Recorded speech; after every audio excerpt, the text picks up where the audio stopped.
ARK Genesis 2, the map that has received a whole lot of mixed feelings due to the formula being swapped so heavily from that basic island survival map where we all started. Genesis 2 serves as the end to ARK's story, opening the doors to the long-awaited sequel. However, it is a fairly complex map, and starting out I was pretty overwhelmed with the number of new mechanics, resources, creatures, and those pesky missions. So in an effort to help you excel in this map, I welcome you, Survivor, to the ARK Genesis 2 Evolution Guide, where I'll be teaching you everything you need to know about Genesis 2's backstory, its biomes, resources, creatures, missions, items, explorer notes, and its final boss. So without further ado, let's get into it. But before we do, go ahead and click the like button and subscribe for more of this kind of content.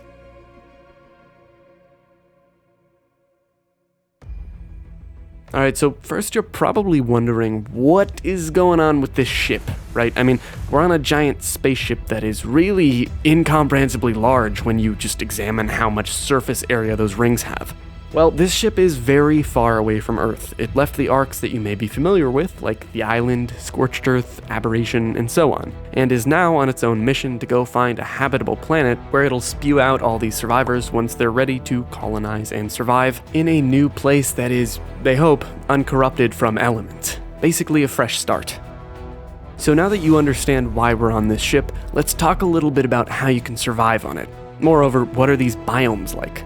Well, there are 5, literally just 5. So there's Eden and Rockwell's Garden, the two most prominent and obvious biomes, because if you look at your map, Eden takes up the whole right side of the map and Rockwell's Garden takes up the left side. Then there's the bit in the middle, which is basically the space biome, that also spans the entire length of the map. Next, there's the ocean biome under Eden, which can be found by traversing through the underwater parts of Castle Sector, which is basically that trench that separates the top half from the bottom half of Eden. And last, there's a biome called Rockwell's Proliferation, or Rockwell's Innards, found underneath Rockwell's Garden.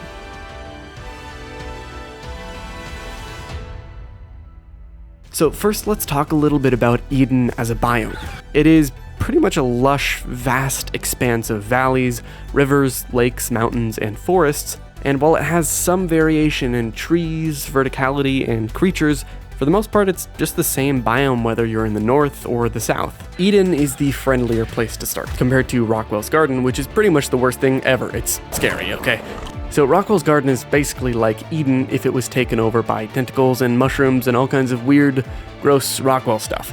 It also has some mutated creatures that are not very friendly, like Shadowmanes or Noglins, for example. Aesthetically, the garden is actually pretty cool, with this sort of washed out purple haze and what looks like giant, hardened tentacles that pretty much just act as part of the terrain. In between the two rings is the space biome, which you'll find a couple space-type creatures in, like the Astrodelphus and Voidworm. It has a really neat mechanic where resources are switched in and out between day-night cycles. The resources themselves are correlated with the color of supply drops that appear around both the Eden and Garden biomes.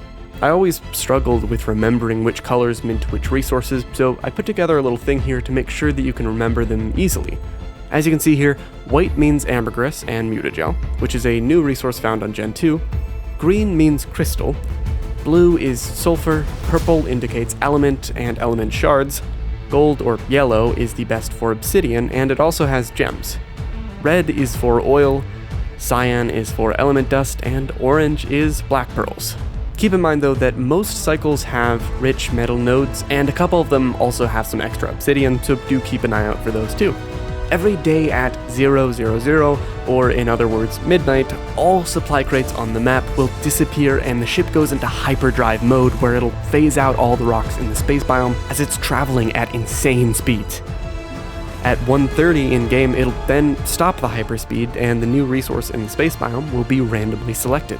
Supply crates will then start spawning throughout the day following from that, and their colors indicate what resource is out there. You'll find whichever resource it is out on these different types of rock islands which you can collect them from. The space biome can be a little scary at times, at least for me, mainly because of these creepy fucking dolphins, but nothing is creepier than Rockwell's Proliferation, the most dangerous biome in the map, basically. In this biome, you'll find flesh, guts, eyeballs, Rockwell's poop water, All that fun stuff, as well as a host of lovely, lovely creatures that should be killed with fire. I'm looking at you, summoners! Aside from the Reapers, tentacles, and other forms of absolute death in this biome, it also is where you can get mutagen and mutagel. Mutagen can be gathered from the occasional little bulbs that respawn about every 8 hours and grant you a single mutagen per collecting them. Mutagel, on the other hand, 800 of which can be used to craft a measly 6 mutagen, can be collected in the acid part of the biome, down here, just by picking them up. Otherwise, the place is generally unappealing, and I personally have only used it to tame Reapers, collect notes, which there are a couple of, and use the boss terminal, which I'll touch on later. Last but not least, the ocean biome in Genesis 2 is reminiscent of the Valguero Ocean because it's actually underground. The entire biome, save for the part in the trench, is basically an underground habitat. It kinda reminds me of a fish tank. I mean, that's pretty much what it is, a giant underground fish tank that houses a bunch of the regular ocean creatures that I'm sure you're familiar with. Unfortunately, Gen 2 doesn't add any new ocean creatures to place into this biome, but it's still a place to go to if you're looking for Tusos, Mosas, all that kind of stuff. Oh, and it also has this cool little observatory area where you can put a base, allowing you to observe the lovely ocean biome right outside your window. Now, while the ocean biome doesn't add any new unique creatures, the other biomes most certainly do, but before we talk about them, I need to go over the new creature variant. Our creatures are Genesis 2's new variant, and in function they are identical to the X creatures of Gen 1. They just have different designs and look really cool, especially the R Reaper. Now, when it comes to exclusive unique creatures, first up, let's talk about Eden. Maywings and Text Riders are the new creatures you'll find in this biome, and boy are they all over the place. Maywings are these gliding, platypus-looking things that are neither male nor female but can still breed with each other. Their main mechanic is to store babies in these little baskets, which are part of their saddle. Almost any creature can fit in them as a baby and turns into a really tiny version when it's in the basket, which looks really bizarre, but they can stay in the basket until they're almost fully grown. Maywings also serve as a feeding trough, making them even more useful for raising babies. Striders, on the other hand, are a creature that are used for gathering and scanning with some combat ability. Part of their uniqueness comes from the fact that they have what looks like a saddle slot for a head and body modification. There are in total 4 head modifications and 4 body modifications, which allow for things like easier harvesting, carrying, and transportation methods, as well as a radar that can sense creatures. They're basically a multi-tool all contained within a big robo-parasaur, and they're just great. Basically, Striders are the most broken creatures in the game, and you can't convince me otherwise, especially because you can basically crash servers with how fast they gather resources. While Eden has only 2 new unique creatures, Rockwell's Garden and Proliferation Zone have a total of 5. In the actual garden itself, you'll find Shadowmanes and Noglins, among other super dangerous creatures you may already be familiar with. Shadowmanes are these lion things that cloak, jump, run, and absolutely obliterate anything in their path. They are amazing and terrifying. Noglins, on the other hand, are tiny little mind-controlling dudes that are very dangerous with a taming method reminiscent of Troodons. They can be used to mind control survivors and creatures alike depending on their level. Now, before we go into Rockwell's Guts, which is where you can also find Noglins, it's probably useful to mention Carniflora, which aren't really exactly animals as much as they are plants. They're these stationary carnivorous plant things that will devour you, so don't go near them. If you need to kill one, turns out fire is pretty effective. Now, down in the proliferation biome is where you'll find summoners, macrophages, and a whole lot of other nasty stuff. Summoners are like if the eyeball from Terraria multiplied 6 times and then was spliced with a jellyfish and a squid at the same time. I don't even know how to describe these things, they're just scary, okay? What they do is they summon hordes of creatures that are all gross and yucky. They come after you and do their damn best to kill you. As you can imagine, it is best to avoid these things. Do not get detected by them. Macrophages, on the other hand, are like little baby versions of these that are in swarms and will damage you if you piss them off, which generally seem to require attacking other stuff in the biome first. Generally, fire from torches or flamethrowers are the best option to deal with these since their hitboxes are weird.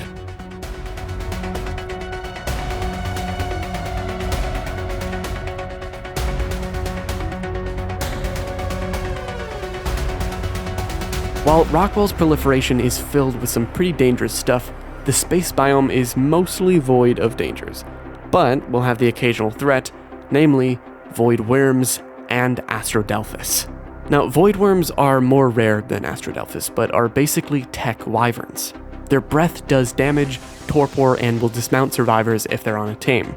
Do be very careful around them because they can be a serious threat. On the other hand, Astrodelphis are within the same family as Astrocetus, but are instead smaller little space dolphins that are mostly harmless on their own, but in groups will tear you apart. These things are f***ing scary, okay? The creatures in Genesis 2 are as unique as always, but really go to show that Wildcard wanted to basically go all out and make some really meta-breaking creatures that trump tons of already established tames in their final expansion. Nonetheless, that effectively does it for the creatures in the open world. So moving on, let's talk a little bit about one of the most important mechanics in Genesis 2 that follows from the main feature that was introduced back in Genesis 1, the mission system. In Genesis 2, rather than going to a set spot for a mission terminal like we had in the prior expansion, terminals are now found dotted around the map, and any mission, save for the final boss, can be started from any of those terminals. Now, either a mission will be done in the open world, and so it sort of creates a path for you to follow from the terminal, or it just teleports you from the terminal into an actual dedicated mission zone. I'm going to briefly go over each type of mission so that you have a good idea of what to expect and what kinds of categories you can find. So, I generally break the missions down into 4 categories with 1 outlier or extra. Also, each mission has a gamma, beta, and alpha variant. Now, starting with the hunt missions, these require that you follow tracks in the open world to then find a creature which you have to damage until it runs away or dies.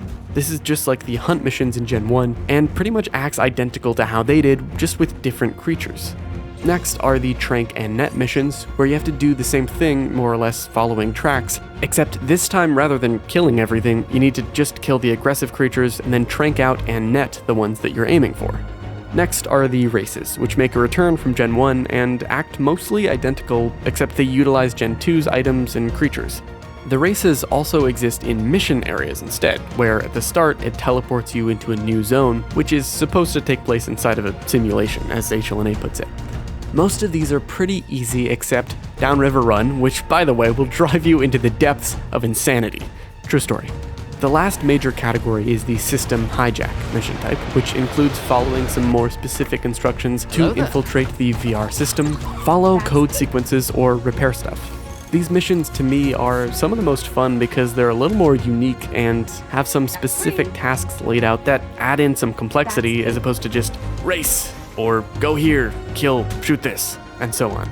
The last mission type really just includes one mission, that being Survive the ARK. This one is very tough at later difficulties and can't easily be juked like some of the other missions. Basically, Survive the ARK is much like the Gauntlet missions in Gen 1, but there's only one arena that it teleports you to, and you can pick up some basic weapons, but you have to purchase more advanced ones and can also buy tames to help you fight by collecting points from killing the enemies that spawn in the waves. It's one of the more fun missions from my own experience and the people that I've played with. And if you have your music on, you can really have sort of a blast from the past as you go from all these different biomes that take place across the island to Scorched Earth, Aberration, Extinction, and the Genesis maps. Some of the fundamental and universal things you may use at your disposal in completing certain missions, definitely for hunt or system hijacks, are the items that Genesis 2 adds. Let's go ahead and speed through these. The Tech Canteen can hold 9 drinks compared to the regular Canteen's 3. Also, it has 2 modes, hot and cold, giving you buffs for either. In the projectile department, we've got Jars of Pitch, which are giant fireballs launched from catapults, the Net projectiles, which are like giant bolas shot out of harpoon guns that last a little bit longer and work on much larger creatures, the Tech Phase Pistol, which has 3 modes, kill, heal, and stun, all of which doing what you can imagine with the kill mode being very, very OP, building up multiplied damage over time, and relying off of element.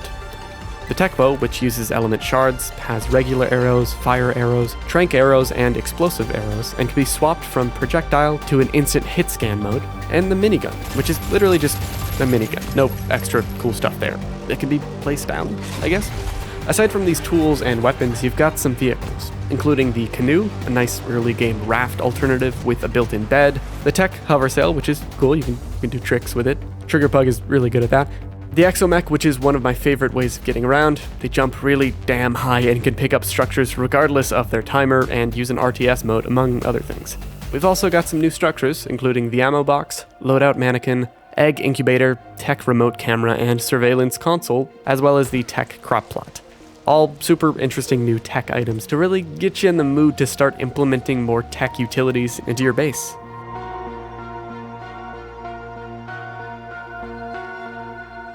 The items in Gen 2 can be really fun to play with, but do you know what isn't fun?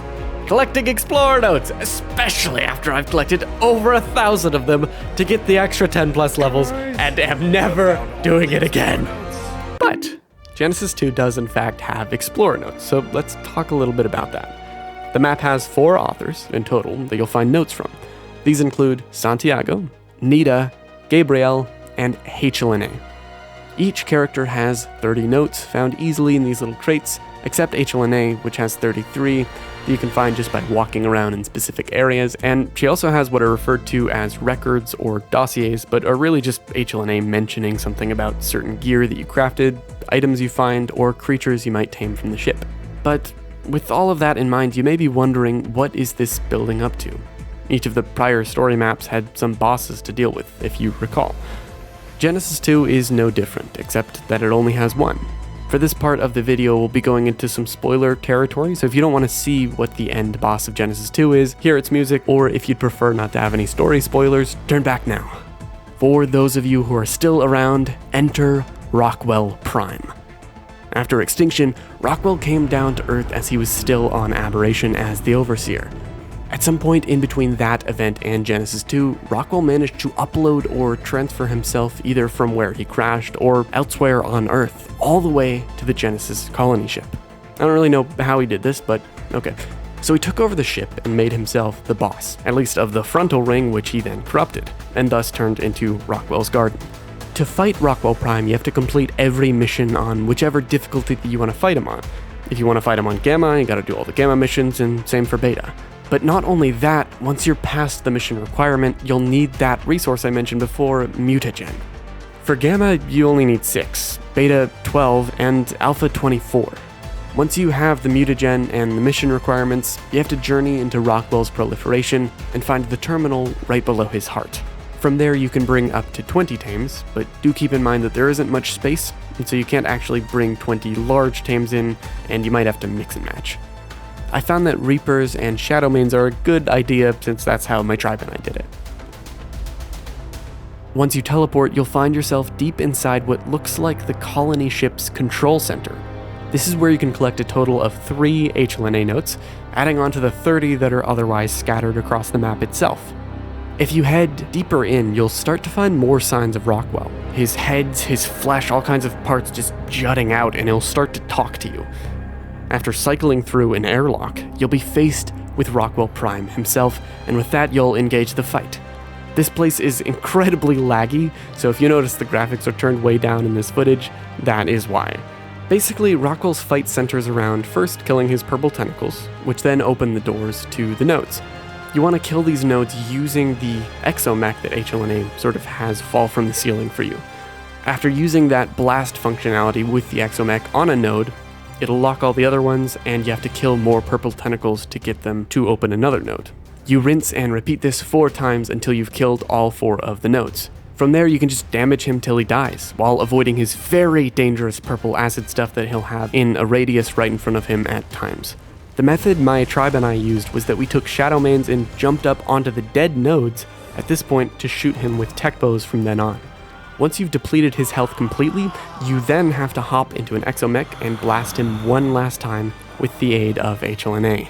You need to be sure that you do this in time since you have like a minute or 2 to do it, so just be sure that you don't miss that window, because otherwise the fight will fail even at that stage. Once you've blasted Rockwell, you'll find yourself in ARK's final ending cutscene. After wounding Rockwell to such an extent he begins to die, but not quickly. Realizing that he's being destroyed, he decides to take the ship down with him in a last attempt to thwart his enemy's plans. Just then, HLNA decides to initiate the ring ejection sequence, while you, in your exomech, are thrown out of the ship and into the vacuum of space while you watch as the Eden Ring gets separated and the colony ship ultimately self-destructs, destroying Rockwell's biological body and HLNA with it. This made me cry the first time I saw it, and the second time, but eventually you've seen it enough times to hold the tears back. As your exomech begins heading towards the planet that you were ejected in the direction of, a message from HLNA comes up on your screen, and the left-behind, fully functional Eden Ring is seen orbiting. And with that, we reach the end to the story of ARK Survival Evolved. So that was Genesis 2, the final story map in the game. I hope I've given you a good idea of the Genesis ship's backstory, the different biomes you'll find on it, resources, creatures, missions, items, explorer notes, and ultimately its final boss. If you found this guide helpful, go ahead and click the like button and subscribe for more of this kind of content. It's been a while since I've made an evolution guide, so I hope I haven't sort of veered off the formula too much. Thank you all so much for watching, and stay tuned for the next evolution guide, where we'll continue on to the non-story maps, or the custom ARKs as they're called, covering Ragnarok and later Valguero, Crystal Isles, Lost Island, and what may be ARK's final custom ARK releasing this year, Fjordur. As always, thanks again, and good luck, survivors.